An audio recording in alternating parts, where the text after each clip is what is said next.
Assalamualaikum warahmatullahi wabarakatuh. Nepangkeun simkuring ti kelompok 5 bade ngapresentasikeun teks biografi Jerome Pauline.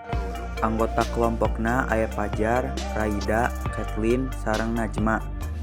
Identitas diri Inohong. Jerome Pauline lahir di Jakarta, Indonesia tanggal 2 Februari 2000. Anjeunna tumuwuh di kulawarga anu peduli kana pendidikan. Saprak alit Jerome geus nembongkeun minat anu kuat dina elmu, khususna di bidang matematika sareng sains. Asal-usul kulawarga. Jerome Pauline asalna ti kulawarga Indonesia. Anjeunna lahir di Jakarta sareng latar belakang kulawargana mangrupa perpaduan budaya. Bapana asal Jepang, sedangkan ibuna asal Indonesia. Campuran budaya ieu nyiptakeun wawasan anu beda pikeun Jerome, anu sering dipidangkan dina konten-kontena.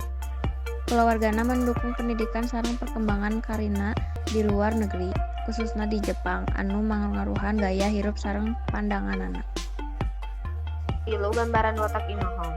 Jerome Pauline teh salah sahiji YouTuber jeung influencer anu kawentar. Anjeunna sering ngabagi konten edukatif sareng hiburan. Lain watak anu ceria jeung semangat. Jerome boga kaparigelan pikeun nyamperkeun informasi ngeunaan basa jeung budaya ka pemirsa, utamana kanu ngora. Ucara nyampaikeun informasi anu menarik, anjeunna jadi inspirasi pikeun loba jalma. Pikiran pamadegan jeung gagasan-gagasanana. Pikiran Jerome boga pamadegan anu unik ngeunaan pendidikan, kreativitas, keterbukaan, teknologi, jeung motivasi. Anjeunna nekankan pentingna pendidikan anu teu saukur formal tapi oge pembelajaran ti pangalaman. Jerome ngadorong generasi muda pikeun mikir kreatif jeung teu sieun pikeun eksperimen sarta ngajak urang pikeun leuwih kabuka kana bedana. Jerome ningali teknologi salaku alat anu kuat tapi kudu dipake bijaksana. Ngaliwatan carita inspiratif, anjeunna memotivasi batu supaya teu nyerah kana impianana, fokus kana pemekaran diri jeung dampak positif di masyarakat. 5. Atikana Inohong. Jerome Pauline ngalaksanakeun pendidikan dasar di Indonesia, teras nyambung ka pendidikan menengah di SMA di Jakarta. Saatos lulus, anjeunna ngalanjutkeun kuliah di Universitas Nanyang Technological atau NTU di Singapura. Nyanak jurusan matematika.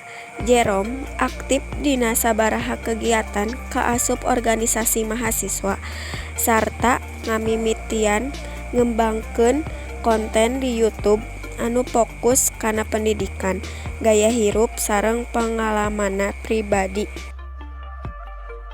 Anu kagenep nyaeta pagaweanana.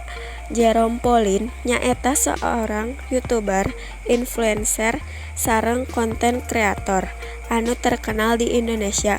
Di YouTube, anjeunna nyiapkeun video anu mencakup konten pendidikan, tips ti ajar, metode studi, sareng cara nyiapkeun ujian.